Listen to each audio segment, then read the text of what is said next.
Hello students, today we are going to study about tangent theorem and its converse. Before that, you have to done one activity at your home. The activity is like this. Draw sufficiently large circle with center O. Draw its radius OP as seen in the figure.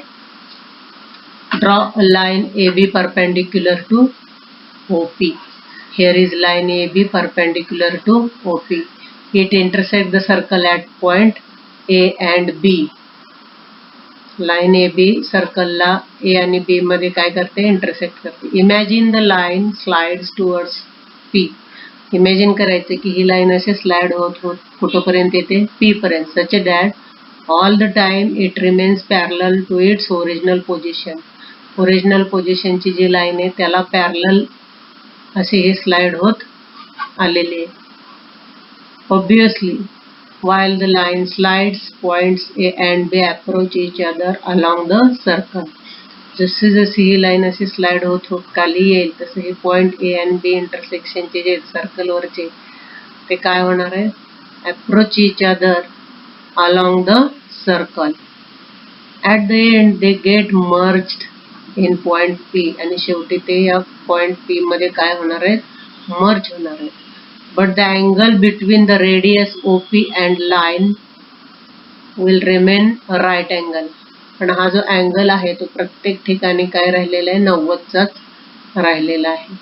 At this stage line AB becomes tangent to the circle at point P. या ठिकाणी ही line AB काय बनते? Tangent बनते. कुठल्या point जवळ? P जवळ.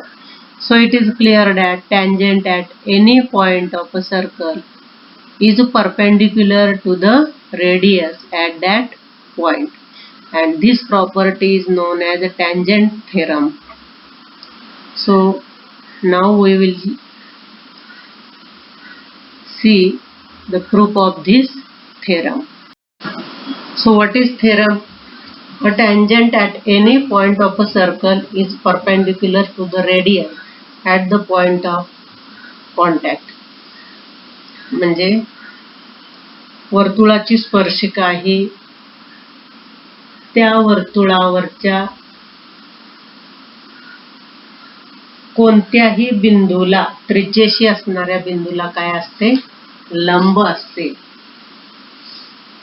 म्हणजे वर्तुळाची स्पर्शिका त्रिज्येच्या बाह्य टोकाला, कारण त्रिज्येचं जे बाह्य टोक असतं ते वर्तुळावर असतं, लंब असते. हे थेरम पाहायचं आहे आपल्याला. The proof of this theorem is indirect proof.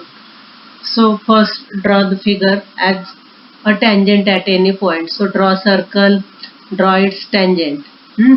So here is a circle with center O, line L is its tangent and point A is a point of contact. So what is given? Line L is a tangent. जसं आपल्याला theorem मध्ये दिलेलं आहे त्या पद्धतीनं figure draw करायची. ही figure पहिली आणि त्या पद्धतीनं गिवन लिहिलं आपण. Line L is a tangent to the circle with center O at the point of contact A. आणि what is to prove? Line L perpendicular to radius OA. Line L या रेडियसला काय आहे? परपेंडिक्युलर आहे. The proof of this theorem is indirect proof. So assumption बघा. Assume that line L is not perpendicular. Last period we saw about indirect proof. म्हणजे जे prove करायचे आपल्याला ते नाही असं मानतो. आपल्याला काय प्रूव्ह करायचं? Line L is perpendicular to radius OA. But we assume that line L is not perpendicular to segment OA. Suppose segment OB is drawn perpendicular to the line. See in second figure. OB is drawn. It is perpendicular to line L. Of course, B is not same as A. म्हणजे B आणि A same नाही. Now take a point C on line L such that ABC. या line L वर C point अशा रीतीने घ्यायचं आहे की बिटवीननेस राहिला पाहिजे ABC. and distance AB equal to distance BC किंवा BA equal to DC. Now in triangle OBC and OBA, these two are the right angle triangles. Segment BC congruent segment BA. BC congruent BA, it is our construction. Angle OBC congruent angle OBA, each of 90 degree. And segment OB congruent segment OB, it is common side. Therefore, triangle OBC congruent triangle OBA by side angle side means SAS test of congruency. Therefore, OC segment congruent segment OA. But in the given segment OA is radius. Therefore, OC must be radius. Therefore, C lies on the circle. As OA is radius and OA equal to OC, it means OC is also radius. Therefore, point C is also on the circle. That means line L intersect the circle in 2 points, 2 distinct point A and C. म्हणजे 2 radius झाल्या, म्हणजे ही line L जी आहे ती सर्कलला intersect होते. किती बिंदूमध्ये? 2 बिंदूमध्ये. कुठल्या? A and C. But line L is a tangent. But in given line L is a tangent. Therefore, it intersects the circle in only 1 point. मग tangentचे definition, by definition of tangent काय म्हणतो आपण? A line and a circle have only one common point, means it intersects circle at only 1 point. Therefore, our assumption that line L is not perpendicular to radius OA is wrong. म्हणजे इथं आपल्याला 2 points का मिळाले? Because we assumed that line L is not perpendicular. Therefore, our assumption is wrong. Then what is true? Line L perpendicular to radius OA is true. Students, you have to write this theorem in your notebook. Draw figure and write whole theorem from page number 51. Now, converse of tangent theorem. So, in converse, the line perpendicular to the radius at its point on the circle is a tangent to the radius. Tangent to the circle. आता पहा, tangent theorem मध्ये आपल्याला tangent perpendicular असते ते दिलेले आहे. म्हणजे tangent ही line आहे आणि ती कशी असते? रेडियसला परपेंडिक्युलर. आता परपेंडिक्युलर लाईन असणारी tangent आहे हे आपल्याला कॉन्व्हर्स मध्ये प्रूव्ह करायचं. कॉन्व्हर्स विचारला जात नाही, but examples are based on it. So, in the figure, M is the center of the circle and Mn is its radius. Line L is perpendicular to segment Mn at N is the given. बघा आता ह्याप्रमाणे a line perpendicular to the radius. Here is a line L perpendicular to radius Mn at point N. And we have to prove line L is a tangent to the circle. Take any point P other than N on line L.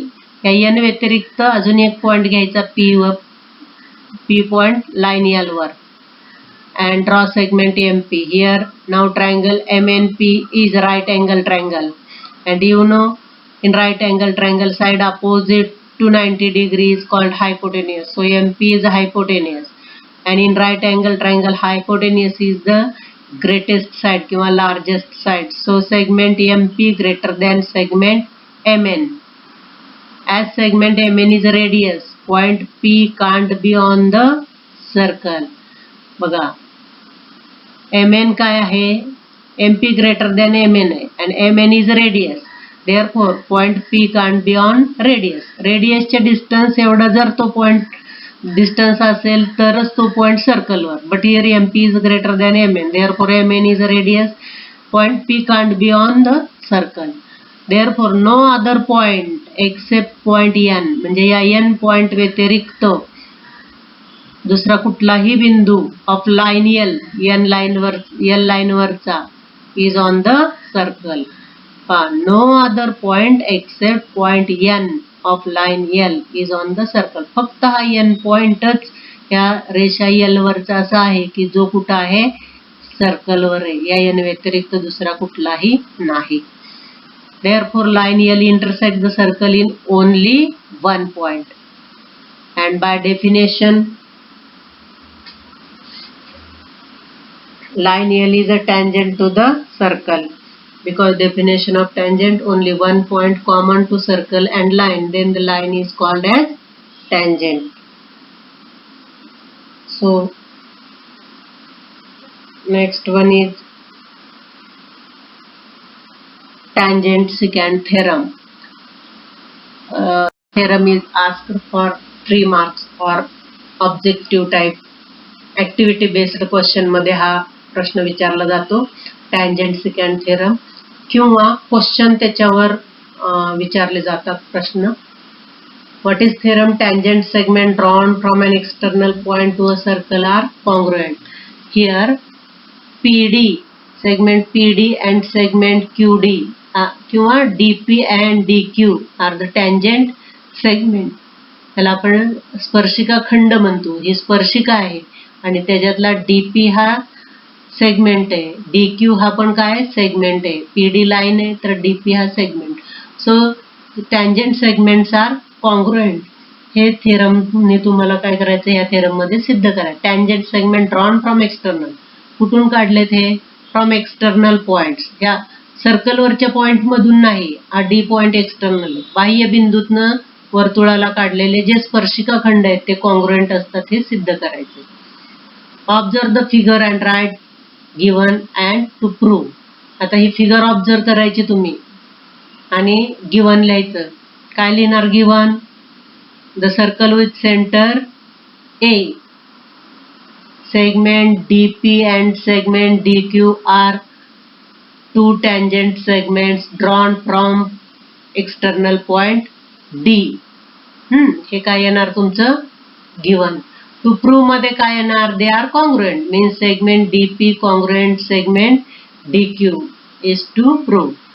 Construction मध्ये बघा, draw radius AP and radius AQ. तुम्ही काढायची ही AP आणि AQ काढून घ्यायची वहीत लिहिताना. And complete the following proof of the theorem. हे डायग्राम कंप्लीट केल्यानंतर 2 ट्रायंगल मिळतील, PAD and QAD. So segment PA congruent segment काय येईल? PA रेडियस आहे तर कॉन्ग्रुएंट काय येईल? QA. So write here, fill in the blanks. segment QA. Then segment AD congruent segment AD. AD is a common segment. Here common segment.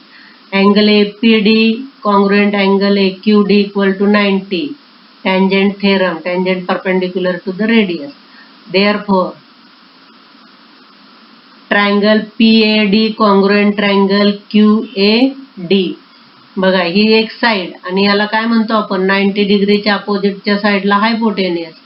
So by hypotenuse side test, triangle PAD congruent triangle QAD, reason काय लिहिणार? Hypotenuse side test.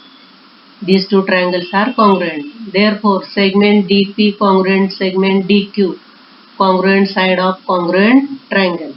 Like this way, you have to complete this tangent secant theorem by filling the blanks. या ठिकाणी आपण विद्यार्थी मित्रांनो थांबतोय. आतापर्यंत जे शिकवलं ते व्यवस्थित तुम्ही लिहून काढायचंय. टँजंट सिकॅन्ट थेरम, त्याच्यानंतर tangent theorem, it's converse and solved examples are given on page number 53, 54. 2 solved examples दिलेले, ते सोडवायचे. ओके.